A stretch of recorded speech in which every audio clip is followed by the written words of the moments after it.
All right, so your organization did the hard part. You've gone through a major security risk assessment. You know the threats, you know the vulnerabilities, but now what?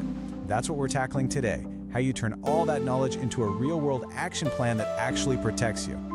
And that really is the million-dollar question, isn't it? Because let's be honest, a list of problems is just, well, a list of problems. It's not a shield. So how do you build that bridge from knowing there's a risk to actually doing something about it? Let's get into it. Exactly. It's so easy to think that finishing the risk assessment is the finish line. Nope, it's the starting gun. The real journey is translating all that analysis into actual tangible defenses that protect your critical assets. And it's a structured process, one we're going to walk through right now. You can think of this whole thing as a cycle, really. 4 key steps. Now for today, we're going to assume step 1 is already done. You've got your list of risks.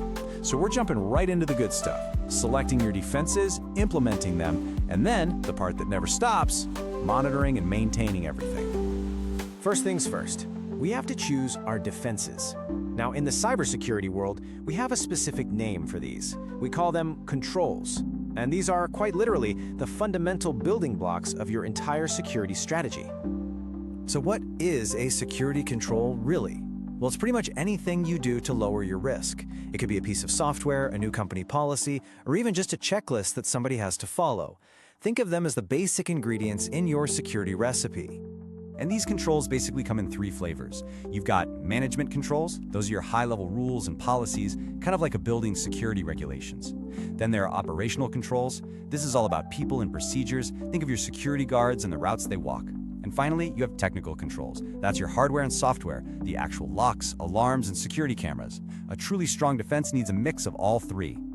Now, no matter which class of control falls into, it really does one of 2 jobs. First, you have preventative controls. These are your proactive defenses, right? They're designed to stop an attack before it even gets started. On the flip side, you have detection and recovery controls. These guys are reactive. They kick into action after something has already gone wrong, helping you spot the problem and fix it. And let me be clear, you absolutely need both. All right, so you've figured out what controls you need. Fantastic. But now you have to get organized. It's time to draw up the blueprint for action. And that's what we call the IT security plan. You know, good intentions are great, but they don't stop hackers.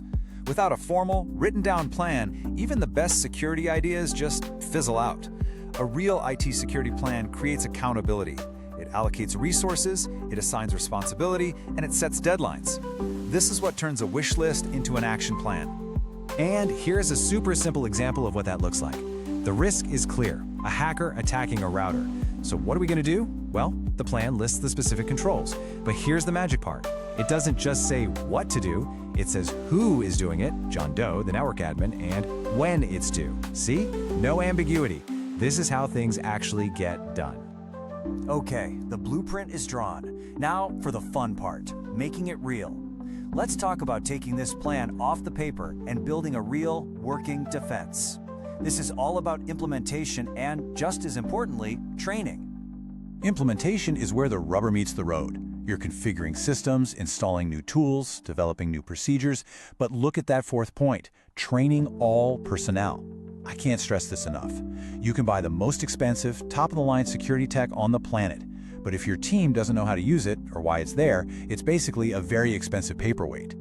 And this quote just nails it. A new firewall, that's a technical control, is pretty much useless without the operational procedures for managing its rules and the trained staff to actually do it. Technology and people have to work together. One without the other is just a recipe for failure. So, let's say everything's installed and everyone's trained. We can all pack up and go home, right? Job's done? Haha, not even close. This brings us to what might just be the most important stage of all, the never-ending watch of continuous monitoring. This right here is probably the most important concept in all of cybersecurity. Security isn't something you just buy and install once. It is a living, breathing process. Why? Because the threat landscape is always changing, your own systems are always changing, and your defenses have to evolve right along with them. So what does this ongoing process actually look like? Well, it's things like regular maintenance to make sure your tools are still working. It's compliance audits to make sure people are actually following the rules.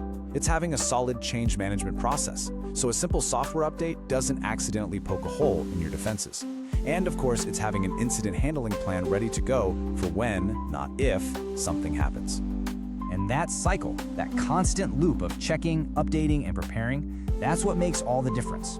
It's what transforms your security plan from a static document into a living, resilient, and adaptive defense that keeps your organization safe not just today, but tomorrow too. So I'll leave you with one final critical question to think about. Your own organization's security plan. Is it a dynamic, living document that's evolving with the business? Or is it sitting in a binder on a shelf somewhere, just gathering dust? The answer to that question could make all the difference.